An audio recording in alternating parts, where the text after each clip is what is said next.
Oke.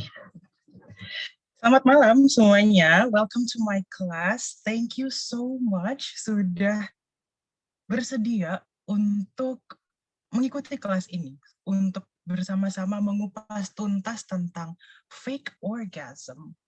Boleh apa enggak sih sebenarnya gitu. Jadi kita akan bahas lebih banyak tentang orgasme, dan silakan teman-teman untuk langsung ketik di kolom chat kalau ada pertanyaan atau mau ada cerita, feel free to share.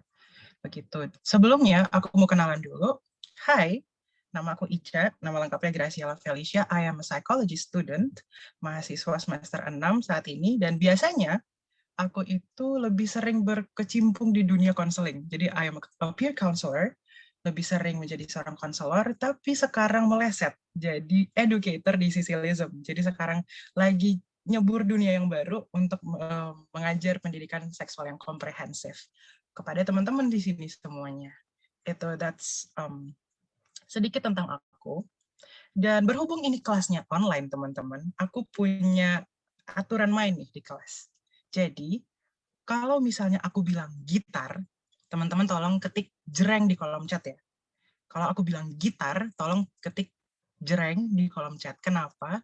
Itu jadi kode kita masing-masing nih. Kode rahasia kelas ini, kalau aku masih bisa didengerin, kalau sinyalku masih bagus, dan kalau ya jadi kode unik kita lah gitu. Kita ya. Jadi kita coba boleh gitar. Jreng. Oke, nice. Gitu ya teman-teman. Jadi nanti aku akan check in beberapa kali. Nah, selanjutnya nih, kita malam ini akan bahas fake orgasm no more. Jadi kita akan cari tahu nih, sebenarnya orgasme itu apa sih? Terus apa sih yang membuat orang-orang itu melakukan fake orgasm? Kenapa? Dan kenapa itu tidak boleh dilakukan?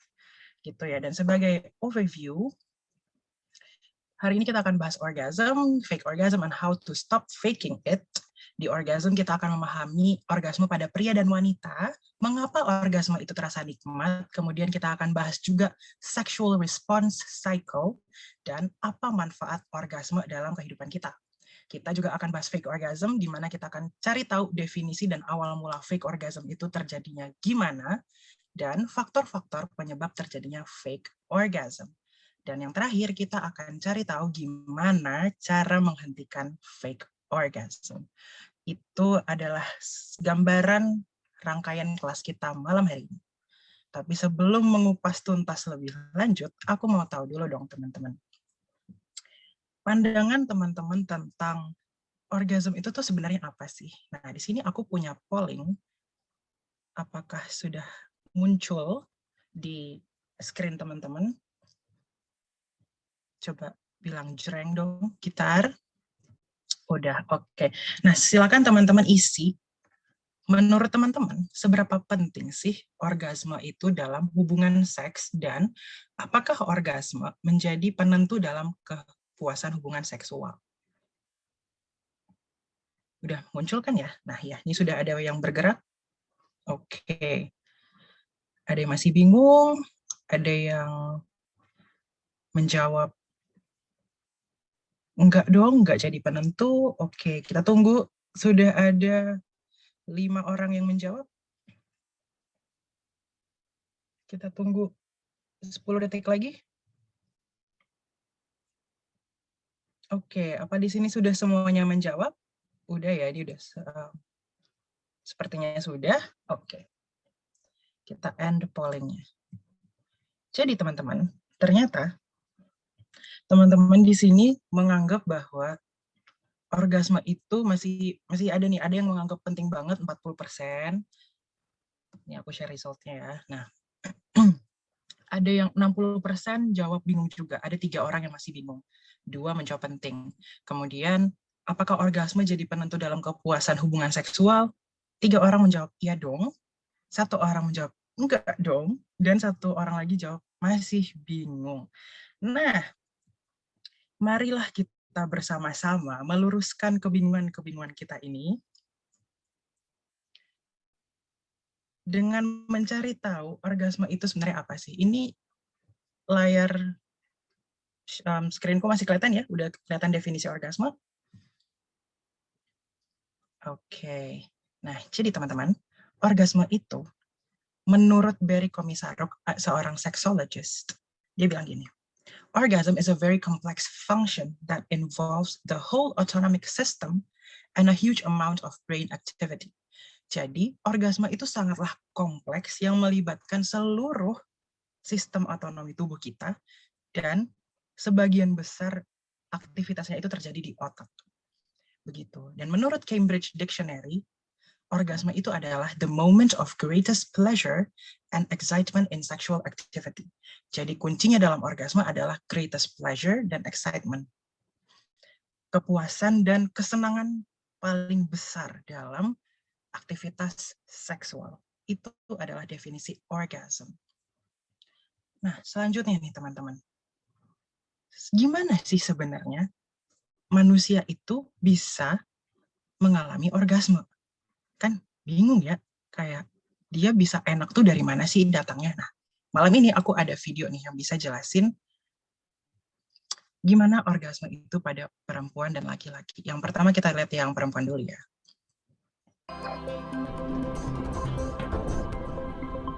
For many females, an orgasm is an important part of lovemaking and masturbation. For it, an intimate and relaxed environment with sexual arousal is necessary. During sexual arousal, the vagina becomes wet and blood flow increases. The vagina becomes darker in colour and the clitoris swells. The labia gets parted and turn outwards. The uterus and cervix are pulled up and backwards into the pelvis. This makes the vagina longer. Heartbeat, breathing, and body temperature rises. Sweating also occurs. Furthermore, the skin starts to glow and the breasts swell. The nipples become hard. In some women, the colour of their face, neck, and chest becomes red. The clitoris plays an important role in achieving an orgasm. Mostly, an orgasm can only be achieved by stimulating the clitoris directly. This can be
Halo, Ica.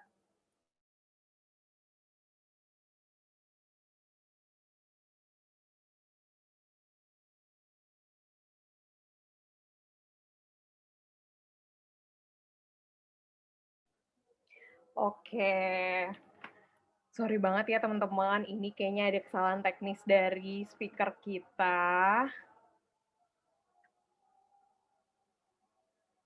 Kita tunggu dulu untuk dia bisa gabung lagi. Mungkin ada problem sama koneksinya. Maaf ya, mohon maaf untuk semuanya. Mungkin boleh kali ya, kalau ada yang punya pertanyaan, silakan langsung aja taruh di kolom chat supaya bisa aku cover dulu untuk kalau mau nanya. Halo Tiara, iya ini tiba-tiba berhenti kayaknya karena ada teknis. Ada kesalahan teknis, aku juga masih coba reach out Ica-nya.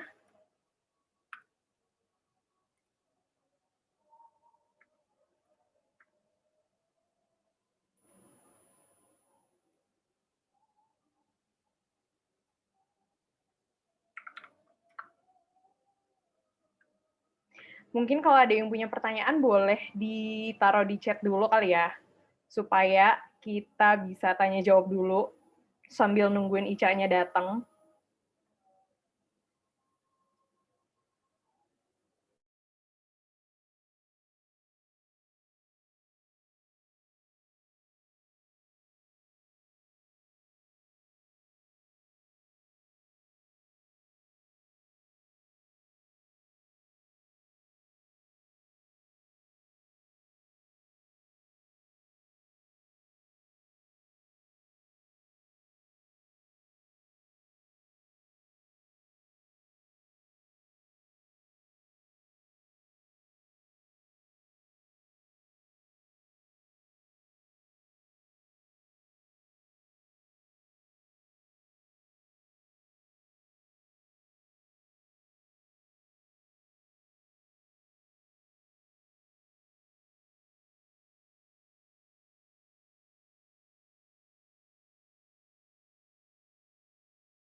Oke, ini ada pertanyaan dari Dina. Kak, aku udah lihat story Kak Sisil sebelumnya. Kalau rasa ingin buang air kecil saat melakukan hubungan seks, itu tandanya mau orgasme. Tapi kenapa masih susah untuk keluar? Kenapa hanya bisa merasakan? Apakah ada yang salah atau bagaimana? Dina, mau ngobrol langsung nggak di sini? Biar kita cerita-cerita aja.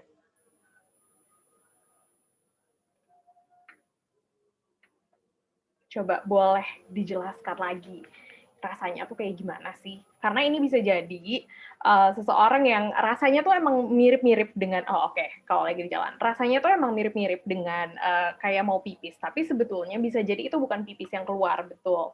Jadi karena kan area si vagina itu kan memang dekat dengan di atasnya itu kan langsung kandung kemih ya. Jadi tempatnya pipis. Jadi kalau misalnya emang lagi berhubungan seks, karena ketika si vaginanya dimasukkan oleh penis, itu tuh pasti bisa aja kayak ngasih pressure, ngasih tekanan ke area kandung kemih gitu. Jadi kayak dikasih pressure gitu, dan itu bisa jadi memang akhirnya ngestimulasi area kandung kemih. Wajar banget kalau ada sensasi kayak pengen pipis, tapi bisa jadi itu memang bukan pipis gitu. Let go aja. Atau kalau misalnya rasanya sudah tidak nyaman, kamu bisa ganti posisinya gitu. Karena bisa jadi posisinya itu makin ngasih pressure ke si kandung kemihnya. Itulah yang akhirnya bikin kayak, kok ini rasanya kayak pipis. Tapi sebenarnya itu dia bukan mau pipis gitu. Atau bisa jadi jangan-jangan itu tandanya kamu sudah mulai mau ejakulasi. Jadi bisa jadi si cairan yang sudah terkumpul, nanti kita bakal ngomongin lebih lanjut lagi soal squirting. Si cairan yang memang sudah terkumpul di area kandung kemih, sebetulnya itu dia dibuatnya di kelenjar Bartholin ya. Jadi masih tetap di area-area yang sama di kandung kemih. Itu bisa jadi itu tuh cairannya memang mau keluar lewat si uretra gitu. Oke, Ica sudah kembali pada kita. Halo Ica.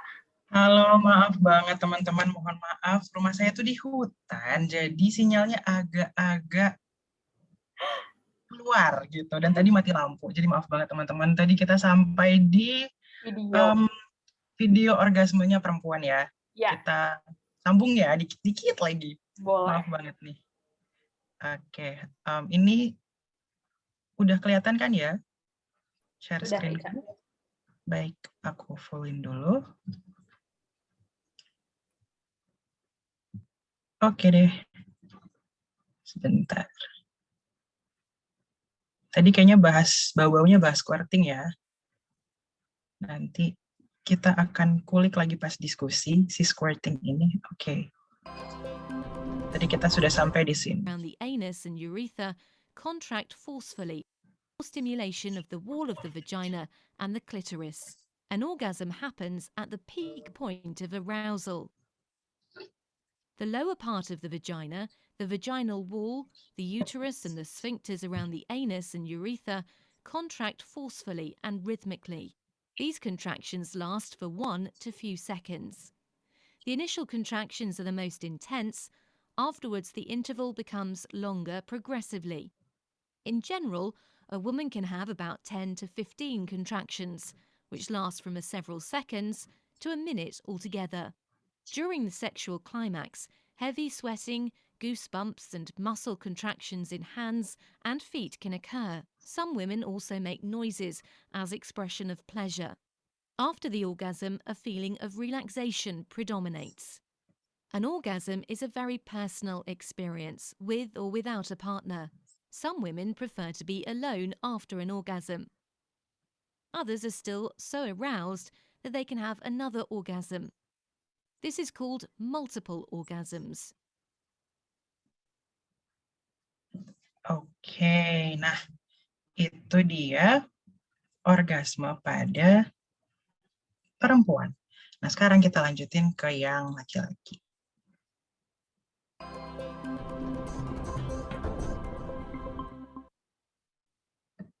In men, orgasm is considered the peak experience of sexual pleasure.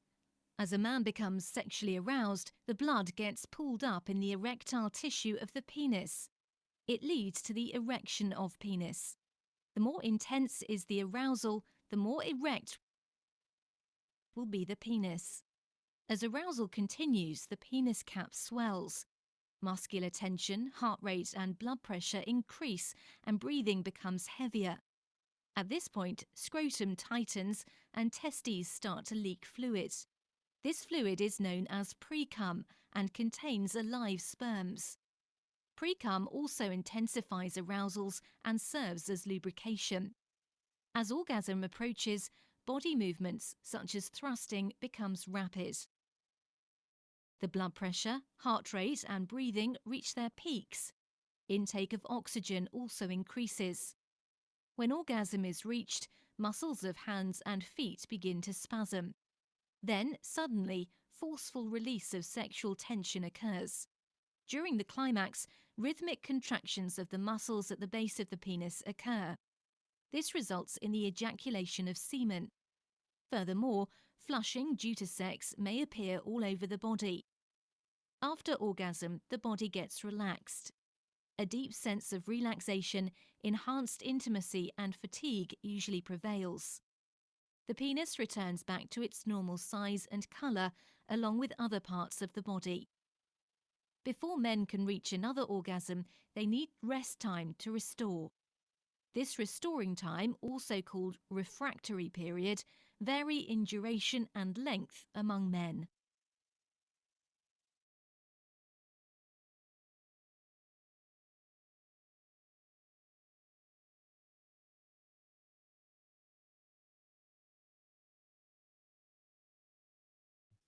Oke, nah itu dia adalah video penjelasan tentang bagaimana orgasme itu terjadi pada pria dan juga wanita.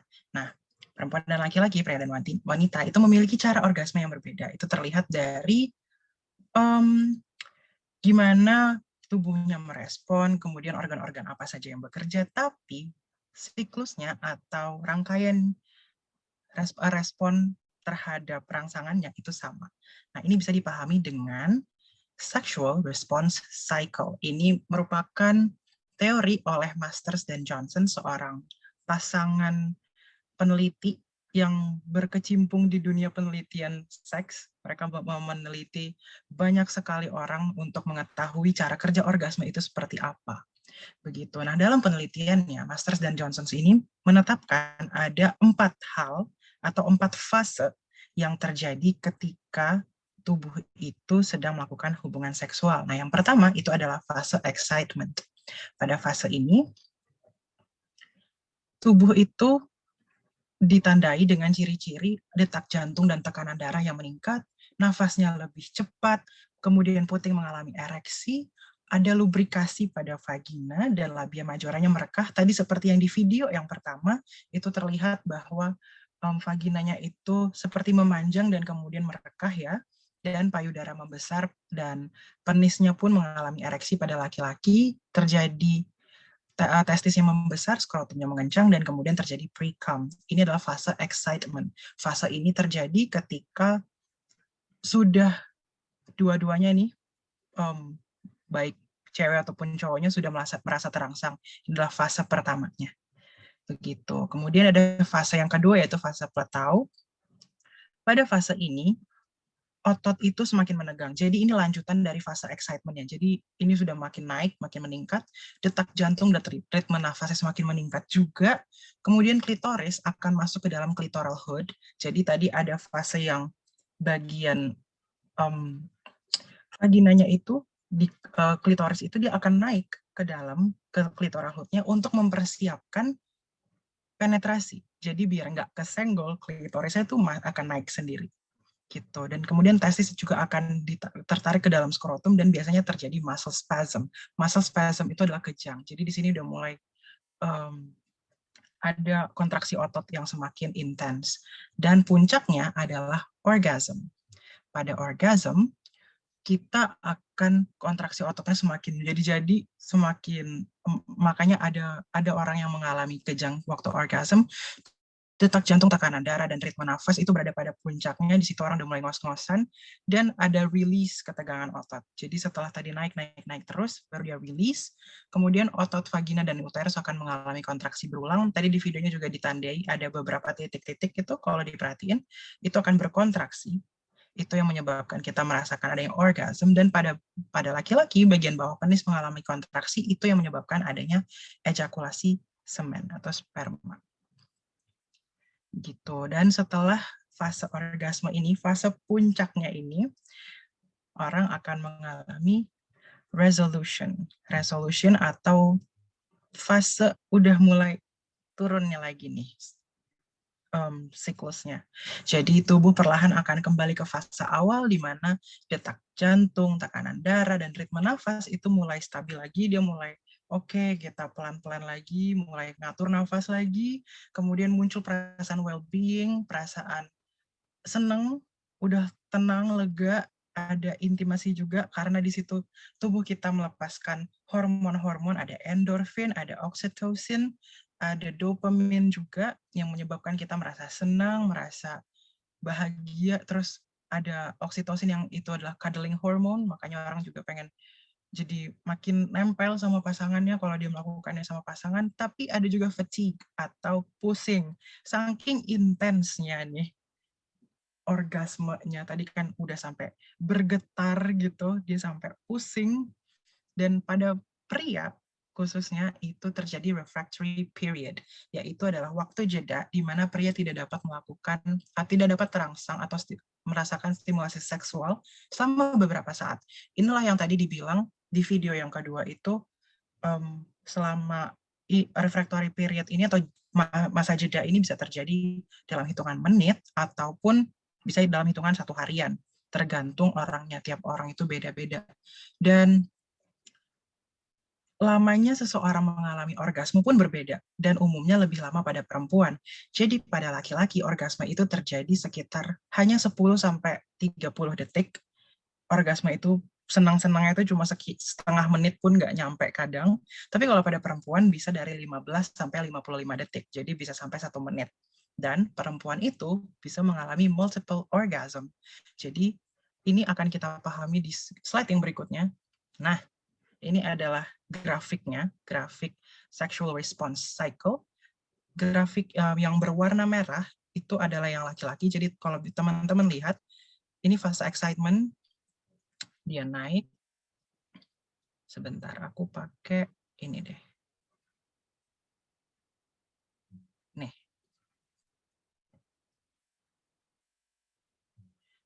Pada excitement dia naik, nih. Terus pada plateau udah makin meningkat lagi sampai orgasm dia puncaknya. Dan cepat banget turunnya. Ini adalah fase resolution. Jadi setelah orgasm udah ejakulasi, udah keluar spermanya, bisa langsung turun. Set, gitu. Tapi pada perempuan, yang warna biru, garis biru ini adalah yang perempuan, fasenya itu bisa berulang kali. Dari orgasm, kemudian dia turun, tapi nggak sampai 0. Nggak sampai bawah kayak cowok ini kan bisa langsung turun banget. Nah, pada perempuan bisa sampai mundurnya itu cuma 1 fase lagi, ke plateau, berarti dia masih bisa merasakan rangsangan-rangsangan sebelumnya, terus naik lagi, orgasme lagi, turun lagi sampai plateau lagi, orgasme lagi, dan baru deh terakhir dia bisa turun. Nah, baru fase resolusi. Jadi perempuan itu bisa beberapa kali mengalami orgasme dalam jangka waktu yang nyaris bersamaan, in a period of time gitu. Begitu. Tapi perlu diperhatikan teman-teman, bukan berarti cowok itu nggak bisa multiple orgasm ya, bisa aja, tergantung orangnya juga, balik lagi, karena balik lagi fase recovery tiap orang itu berbeda-beda. Jadi jangan takut para lelaki, bukan berarti kalian tidak bisa mengalami multiple orgasm, bisa kok. Gitu. Nah, setelah kita memahami sexual response cycle itu gimana, nah menurut Betty dan Dodson, dia adalah seorang sexologist yang cukup ternama dan tertua juga, ada beberapa jenis orgasm. Ini di luar titik-titik rangsangan ya, jadi emang jenis-jenis orgasm. Ada yang namanya pressure orgasm, multiple orgasm, dan combination orgasm. Nah, pada pressure orgasm, ini merupakan orgasme yang terjadi akibat stimulasi berupa tekanan pada area genital. Tekanan ya, bukan penetrasi, bukan dimasuki penis atau pakai jari atau apa, tapi hanya tekanan. Dan contohnya itu menggesekkan genital ke bantal atau petting. Dan yang menarik dari pressure orgasm, ini justru lebih sering dialami oleh atau dilakukan oleh anak-anak. Jadi seperti yang teman-teman tahu atau mungkin belum tahu, anak-anak itu sudah punya ketertarikan atau sudah bisa merasakan pleasure. Kita bisa merasakan pleasure itu dari kecil. Ini sesuai dengan teorinya Sigmund Freud. Freud bilang masa perkembangan anak-anak justru ditandai dengan apa namanya, dia menggunakan istilah-istilah yang sangat seksual gitu. Nah, jadi ada contohnya anak-anak itu dia bisa ngerasain senang kalau dia menggesek-gesekkan vagina atau penisnya itu ke bantal atau ke lantai. Dia udah ngerasa geli-geli gitu. Nah, itu adalah pressure orgasm. Secara tidak langsung dia merasakan itu. Dan kemudian ada yang namanya multiple orgasm. Multiple orgasm adalah rangkaian orgasme yang terjadi dalam jangka waktu yang singkat. Ini yang tadi aku maksud pada perempuan. Jadi orgasmenya itu bisa beberapa kali, kayak tadi 3 kali kan dalam grafiknya. Dia bisa dalam 3 kali merasakan orgasme dalam jangka waktu yang nyaris hampir bersamaan. Dan kemudian ada combination orgasm. Ini adalah kombinasi dari berbagai pengalaman orgasmik yang menyatu dan terjadi bersamaan. Maksudnya gimana? Maksudnya, kalau dalam perempuan khususnya, orgasme itu kan bisa terjadi karena stimulasi beberapa titik. Ada yang klitoral, ada yang vaginal. Nah, ketika klitoral dan vaginal orgasm ini terjadi bersamaan, stimulasi bersamaan, dan duar meledak bareng-bareng, nah itulah yang dinamakan sebagai combination orgasm. Ini menurut Betty Dodson tahun 1929 sampai 2020.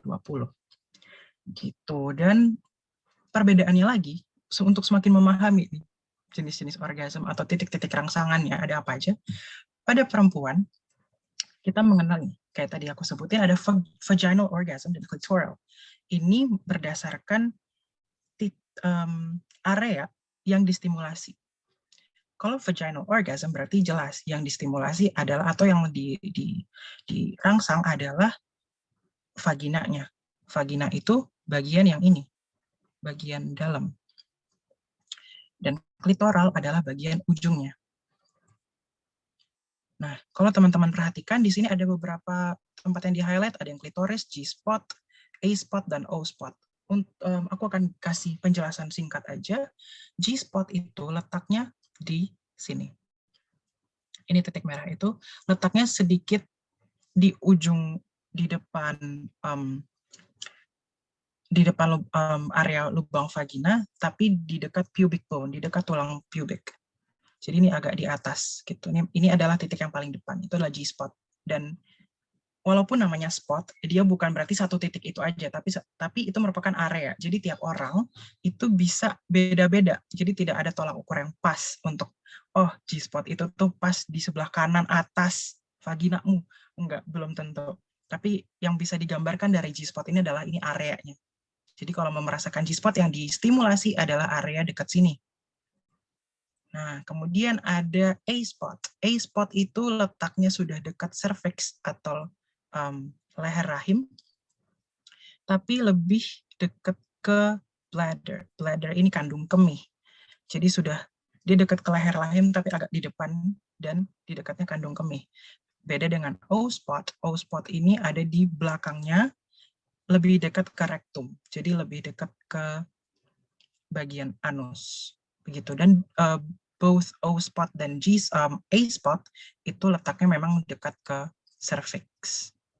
Gitu, teman-teman, untuk area-area yang bisa distimulasi untuk mendapatkan orgasme pada perempuan. Selanjutnya, pada laki-laki, yang kita biasanya ketahui kan, oke, laki-laki bisa mengalami orgasme karena yang distimulasi adalah penis, ya kan? Tapi ternyata tidak hanya penis. Laki-laki itu juga bisa merasakan orgasme melalui G-spot-nya, male G-spot, ada ternyata. Dan male G-spot itu letaknya adalah di dekat prostat, dekat kelenjar prostat, yang mana masuknya itu lewat anus, melalui rektum. Jadi kalau misalnya teman-teman yang laki-laki mau merasakan male G-spot-nya, silahkan dicoba cari tahu sendiri, itu letaknya di dekat prostat. Begitu. Dan yang menjadi catatan adalah untuk melakukan untuk penetrasi di bagian anus atau untuk merasakan male G-spot, memang perlu extra care atau perawatan yang lebih ekstra dan training yang lebih ekstra bisa dibilang. Karena anus itu kan tidak diciptakan untuk dipenetrasi, bukan untuk dimasukin, tapi untuk mengeluarkan feses, ya kan? Jadi dia perlu adaptasi kalau misalnya mau dimasuki oleh jari atau dimasuki oleh penis atau dimasuki oleh sex toy gitu. Harus ada adaptasinya. Dan itu bisa di-train atau dilatih dengan ada beberapa alat. Butt plug namanya. Teman-teman bisa cari itu. Nah, dan yang menjadi catatan adalah kalau mau melakukan anal itu harus bersih dulu. Jadi ada namanya anal douching. Jadi dimasukin air untuk membersihin area ininya, area rektumnya, biar tidak ada kotoran. Ada juga yang memakai obat pencahar, tapi aku tidak begitu merekomendasikan itu karena ntar jadi cepirit kan repot ya. Jadi ada alatnya sendiri untuk melakukan anal douching. Kemudian yang menjadi setelah udah tahu nih udah bersih, udah dilatih bagian rektumnya, yang juga menjadi catatan adalah mungkin tidak semua laki-laki bisa melakukan ini. Ada sedikit warning buat teman-teman yang mungkin memiliki ambeien. Nah, itu kan ambeien ada kapiler-kapiler darah ya, ada di ujung anusnya. Jadinya kalau misalnya dipaksa ada yang penetrasi, jatuhnya malah berantakan. Jadi sakit dan takutnya malah pecah kapiler darahnya. Jadi kan repot dan jadi menyakitkan gitu. Jadi itu adalah beberapa hal yang perlu diperhatikan kalau mau tahu untuk melakukan anal. Gitu. Ini adalah jenis-jenis orgasme. Nah, kemudian sebenarnya apa sih manfaat orgasme itu? Orgasme itu sangatlah powerful, sangatlah sangatlah segitu mengagumkannya sampai dia bisa menghilangkan stres, bisa mengatasi insomnia, bahkan ada yang bilang umurnya panjang. Gimana tuh ceritanya? Jadi, yang bekerja paling banyak ketika seseorang melakukan aktivitas seksual dan merasakan orgasme adalah otak. Menurut Dr. Nan Weiss, seorang sexologist, dia bilang, the mind is the most powerful sexual organ. Kenapa? Karena kita bisa merasakan ini semua, manfaat ini semua, karena adanya aktivitas otak. Otak kita nge-produce oxytocin, melepaskan hormon oksitosin, the love hormone, yang membuat kita menjadi lebih merasa disayang, menjadi lebih relax, gitu. Kemudian membantu mengatasi insomnia juga. Makanya orang-orang kalau habis orgasme tuh biasanya bakal enak tidurnya, karena dilepaskan hormon endorfin yang mempunyai efek sedatif. Efek sedatif itu mempunyai efek seperti obat penenang. Gitu. Dan kemudian ada satu penelitian menarik yang aku baca, orang-orang yang rutin mengalami orgasme itu justru memiliki tingkat kematian yang lebih rendah, angka kematiannya lebih rendah. Kenapa? Ya balik lagi, karena orgasm itu memberikan so much joy, banyak banget kebahagiaan, dan membantu dalam membantu kita merasakan well-being, membuat kita merasakan well-being. Gitu. Jadi ada tiga hal ini menjadi highlight dari keuntungan dari orgasm. Nah, kemudian sekarang pertanyaannya nih, udah tahu banyak manfaatnya. Kenapa orang-orang masih berbohong? Apa yang menyebabkan orang-orang itu berbohong? Nah, aku pengen tahu nih teman-teman, menurut teman-teman sendiri apa sih? Jadi, aku pengen minta teman-teman membuka menti.com. Ini share screen-ku masih kelihatan kan ya? Masih, oke. Ini masih loading sebentar.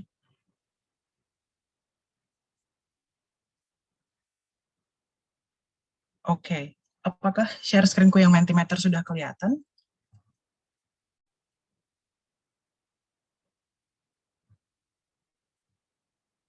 Kelihatan, oke. Nah, sekarang teman-teman, coba dibuka menti.com dan masukkan kode ini. Ini aku copy ke chat, biar bisa. Oh ya, oke. Thank you, Kak Sisil. Silakan teman-teman buka menti.com dan coba tuliskan pendapat teman-teman mengapa orang-orang itu masih melakukan fake orgasm. Tidak ada benar, tidak ada salah, kita cuma mau tahu aja nih. Pendapat teman-teman tuh gimana sih sebenarnya? Gitu. Ini mentinya bisa diakses kan ya? Gitar.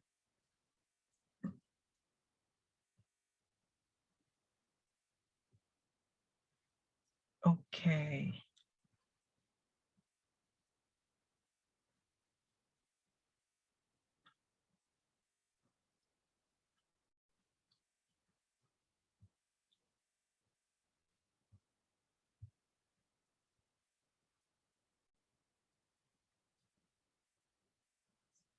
Oke.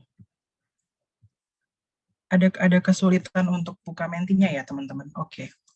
Kalau gitu nanti kita simpan buat belum bisa diisi, Kak. Oke. Kita simpan aja kali ya buat terakhir kali ya.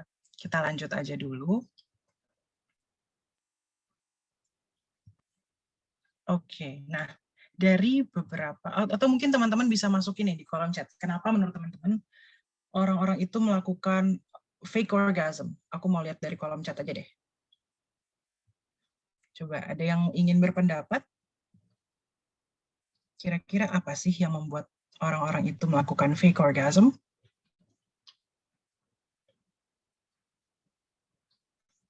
Males lama-lama main, oke.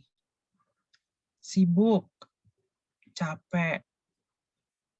Ini kayaknya emang justru harus orgasm nggak sih biar dia senang?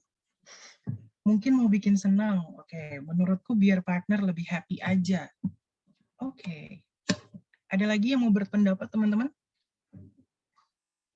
Biar partnernya puas. Oke, kasihan sama partnernya. Let's say partnernya udah excited, tapi kitanya nggak bisa ikut orgasm bareng dia. Oke. Nah, pendapat teman-teman itu benar banget. Jadi itulah alasan mengapa orang-orang melakukan fake orgasm. Dan kebanyakan yang melakukan fake orgasm adalah perempuan. Ini menurut studi oleh Cooper et al. Dia bilang 65% perempuan melakukan fake orgasm, tapi 25% laki-laki juga melakukannya. Kenapa? Karena itu adalah sexual strategy. Kenapa sexual strategy?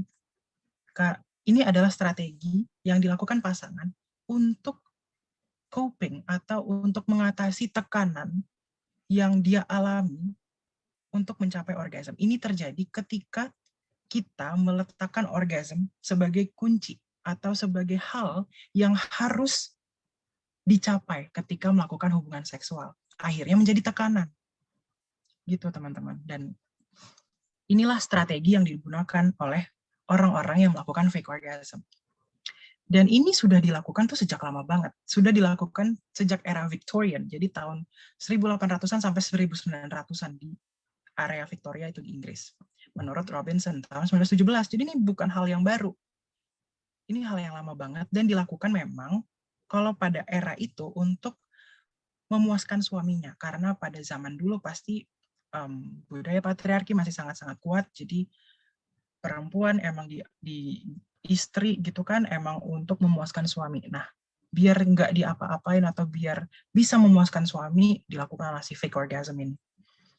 Nah, tapi yang menarik nih teman-teman, menurut sebuah studi yang aku baca juga, fake orgasm ini semakin menjadi-jadilah dia, semakin populer dia, karena maraknya pemberitaan dari media, dari televisi, dari Instagram gitu kan, dari majalah, dari film, yang menggambarkan bahwa orgasm itu harus dan harus dilakukan, harus dirasakan.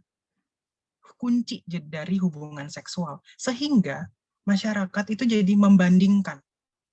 Oh, berarti kalau hubungan seksual yang baik itu tuh emang harus capai orgasm, harus kayak gitu, harus kayak di TV.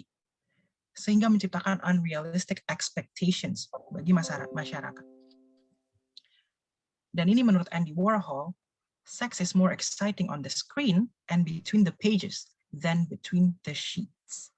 Jadi, seks itu justru lebih menyenangkan di layar dan di halaman-halaman buku dibandingkan dengan di tempat tidur. Karena kita sudah punya konsep sendiri, oh emang kayak gitu caranya. Terus pas dipraktekin kok nggak jadi, gitu kan. Itulah yang menyebabkan orang melakukan fake orgasm. Dan dari studinya si Cooper itu tadi, oh sebelumnya nih ada sebuah quote, dia bilang gini, dari Georgia Grace. The journey to an orgasm is such an individual experience that there really is no singular or all-encompassing definition. Jadi saking luasnya definisi orgasm, saking luasnya pandangan orang terhadap orgasm, nggak ada satu definisi khusus yang bisa jelasin itu.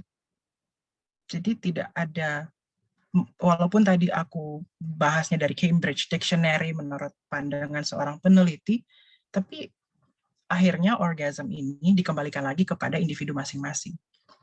Makanya tidak bisa kita untuk compare dengan apa yang kita lihat di TV, apa yang kita lihat di film porno, tidak bisa, karena it's a very individual experience.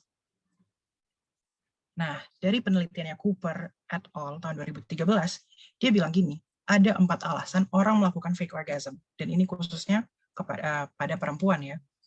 Gitu. Yang pertama, ada ketakutan dan rasa insecure. Ada ketakutan dan rasa insecure. Kenapa?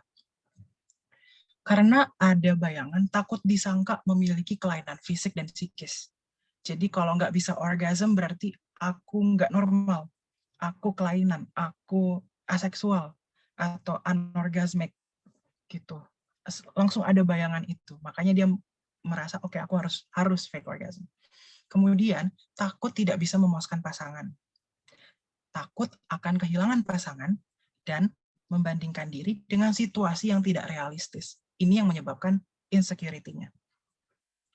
Selanjutnya ada manipulasi altruistik. Manipulasi altruistik maksudnya dia melakukan manipulasi tapi dalam bayangannya dia melakukan hal yang baik. Yang dilakukan adalah hal yang baik, padahal yang namanya fake is still fake. Jadi, kenapa orang melakukan manipulasi altruistik? Karena merasa wajib memenuhi hasrat pasangannya. Kemudian menghindari menyakiti perasaan pasangan dan merasa akan membahagiakan pasangannya. Jadi, orang yang melakukan fake orgasm merasa dia melakukan sebuah kebaikan, padahal yang dia lakukan tetaplah manipulasi. Kemudian ada juga yang melakukan fake orgasm itu justru untuk meningkatkan rangsangan. Maksudnya gimana? Ada yang merasa fake orgasm itu bisa menjadi kayak penggerak untuk mencapai orgasme beneran. Jadi merasa lebih terangsang jika diawali dengan fake orgasm. Jadi dia fake it till you make it. Ada yang seperti ini. Tapi mau sampai kapan kita tetap harus faking terus kalau emang tidak bisa, gitu kan? Dan yang terakhir adalah ini, untuk mengakhiri hubungan seksual. Ini benar kayak kata Kak Sisil tadi, karena bosan mungkin, atau karena emang lagi nggak mood tapi dipaksa. Jadi biar cepet kelar, ya udah aku faking aja. Karena mungkin pasanganku mikirnya, oh dia udah orgasme, berarti ini udah selesai. That's it. That's the end. Ini adalah beberapa alasan kenapa orang-orang melakukan fake orgasm. Nah, yang perlu kita pahami sekarang nih teman-teman, intinya adalah fake is still fake. Kebohongan itu tetaplah menjadi sebuah kebohongan. Iya kan? Mau alasannya untuk membahagiakan pasangan, mau alasannya untuk menyelamatkan relationship, atau apapun itu, it's still fake. Mungkin bisa menjadi solusi pada saat itu. Tapi kalau dilakukan repetitif, dilakukan berkali-kali, dijadikan patokan dalam sebuah hubungan, ya it's going to ruin your own relationship. Akan merusak hubunganmu sendiri. Dan balik lagi, orgasme itu bukanlah segalanya. Orgasme bukan satu-satunya cara untuk mendapatkan kepuasan seksual. Yang perlu kita sama-sama pahami adalah kepuasan seksual itu bisa dirasakan melalui adanya hubungan yang nyaman dan penuh afeksi dengan pasangan, ada komunikasi yang sehat. Jadi it's not only about the orgasm, bukan hanya tentang orgasmenya, tapi juga dari awal dia melakukan foreplay, dari awal dia melakukan intercourse. Kalau diibaratkan nih teman-teman, ketika seseorang melakukan hubungan seks, coba dibayangkan sebagai makan di restoran yang full course meal. Ada appetizer, ada hidangan pembuka, ada hidangan main course-nya, makanan intinya gitu kan, dan ada hidangan penutup. Ketika kita bisa menikmati dari awal sampai akhir, di situ kan kita ngerasa kenyangnya yang kayak, wah, kenyang, enak gitu kan. Bukan kenyang yang terpaksa atau kenyang yang asal kenyang doang. Kita bisa benar-benar kenyang, merasakan enaknya makanan itu. Nah gitu. Alangkah lebih baik kalau kita menjadikan orgasme bukan sebagai inti dari kepuasan seksual, tapi sebagai sebuah bonus. Jadi, when you put orgasm sebagai sesuatu yang harus di-achieve, bukan yang harus dicapai setiap melakukan hubungan seksual, kita akan lebih menghargai pengalaman seksualnya, kita akan menghargai pasangan kita, lebih menikmati, lebih santai. Bahkan kunci untuk mendapatkan orgasme adalah kamu harus santai dulu. Kalau udah tertekan nih, oh aku harus mencapai orgasme, ya udah, makin gak dapet, makin tertekan, makin gak rileks, makin gak dapet. Gitu. Sekarang setelah kita tahu nih, apa untung ruginya, apa untungnya orgasme dan ruginya fake orgasm, apa yang harus kita lakukan untuk berhenti atau menghindari fake orgasm? How to stop it? Kita bisa pakai aura namanya. Aura. I always use this ketika harus melakukan komunikasi yang asertif atau komunikasi yang sehat. Jadi untuk bisa berhenti dari fake orgasm, kita harus tahu dulu diri kita sendiri, apa yang kita senengin, dan tahu cara mengkomunikasikannya kepada pasangan. Karena yang menjadi highlight dari fake orgasm adalah kurangnya komunikasi kepada pasangan. Nah, untuk melakukan komunikasi tersebut, kita harus sadar dulu nih, aware bahwa fake is still fake. Yang namanya bohong tetaplah menjadi kebohongan. Nih, kalau ini dijadikan kebiasaan, ini akan menjadi bahaya laten ibaratnya.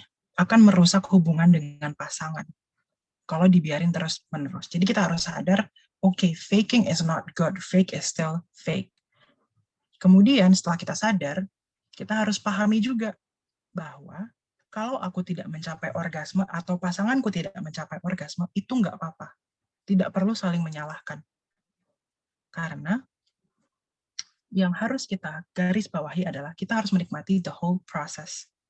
Gitu. Jadi it's not your fault, it's not your partner's fault, tidak ada yang perlu disalahkan. Nikmati prosesnya aja. Dan yang ketiga adalah respect. Hargai diri sendiri dan juga pasangan. Hargai perasaan kita juga, hargai juga kebutuhan kita, hargai juga kebutuhan pasangan kita. Nah, kita juga harus tahu nih, ketika udah tahu, oke, aku mau komunikasiin deh ke pasanganku kalau sebenarnya aku selama ini faking, tapi aku mau berubah. Nah, kita harus cari tahu waktu yang tepat untuk berdiskusi itu kapan. Jangan dilakukan ketika habis berhubungan seks, terus masih berdua di tempat tidur, terus malah bilang, tadi aku bohong. Ya kan rusak itu momennya kan. Jadi, kita harus cari tahu waktu yang tepat untuk berdiskusi itu kapan. Mungkin waktu lagi makan siang, atau lagi ngeteh bareng, lagi nonton TV, atau lagi cuddling aja di tempat tidur.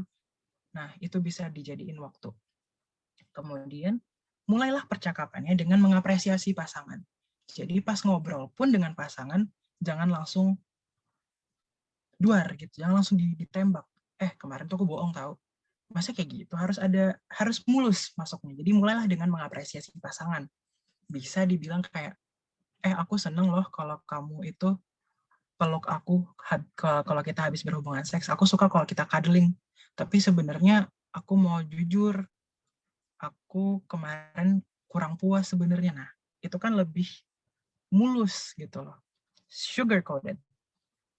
Kemudian sadari juga kondisi emosi diri sendiri. Kenapa?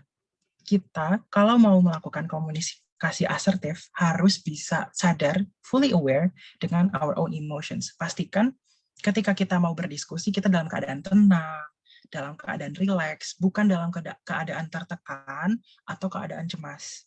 Jadi sadari dulu, apakah aku siap untuk menerima respon pasanganku? Apakah aku siap untuk ngobrolin hal ini dengan pasanganku? Dan apakah aku siap juga untuk berubah? Gitu. Nah, kemudian setelah kita aware, understand, and respect, baru deh kita bisa asertif komunikasikan apa yang kita mau tadi kepada pasangan. Nah, kita bisa juga nih, udah ngasih tahu, oh sebenarnya kemarin tuh aku fake, aku kurang puas sebenarnya. Gimana kalau kita coba buat variasi yang baru? Jadi buat variasi dalam hubungan seks, buat pengalaman seksualmu itu lebih berkesan. Do stuff that you've never done before. Mungkin try different moves, mungkin bisa dibantu dengan sex toys, atau lakukan di tempat yang lain. Mungkin ada yang mau coba di mana gitu, di ruang tamu. Ya, just make sure itu semua safe gitu kan. Dan yakinkan pasangan untuk bekerja sama, untuk kepuasan bersama. Karena ini kita mau meng-experience orgasm bareng-bareng, aku mau kok work this out with you. Gitu. Jadi ini bukan tugasmu, bukan hanya tugasmu dan bukan hanya tugasku, tapi juga ayo kita experience ini bareng-bareng gitu. Jadi pasti pasangannya juga merasa lebih, oh iya ya, bisa kok kita work this out, bisa kok kita lebih komunikatif. Begitu untuk how to stop fake orgasm. Nah, sekarang kita wrap up lagi yuk teman-teman. Apa aja sih yang inti dari materi kita malam ini? Intinya adalah orgasme bukan satu-satunya penentu kepuasan dalam hubungan seksual. Jadi, letakkanlah orgasme itu sebagai bonus. Sexual pleasure itu bisa diraih dengan banyak cara. Bisa dengan mengapresiasi even the smallest thing. Mengapresiasi foreplay-nya, merasakan intercourse-nya lebih dengan lebih aware gitu, pasti akan lebih enak. Kemudian kenali tubuhmu, kenali apa yang kamu suka, kenali pasanganmu juga. Dan ingat, fake is still fake. Jadi kalau teman-teman masih kepikiran, oke, aku kayaknya masih gak berani, aku faking lagi aja deh.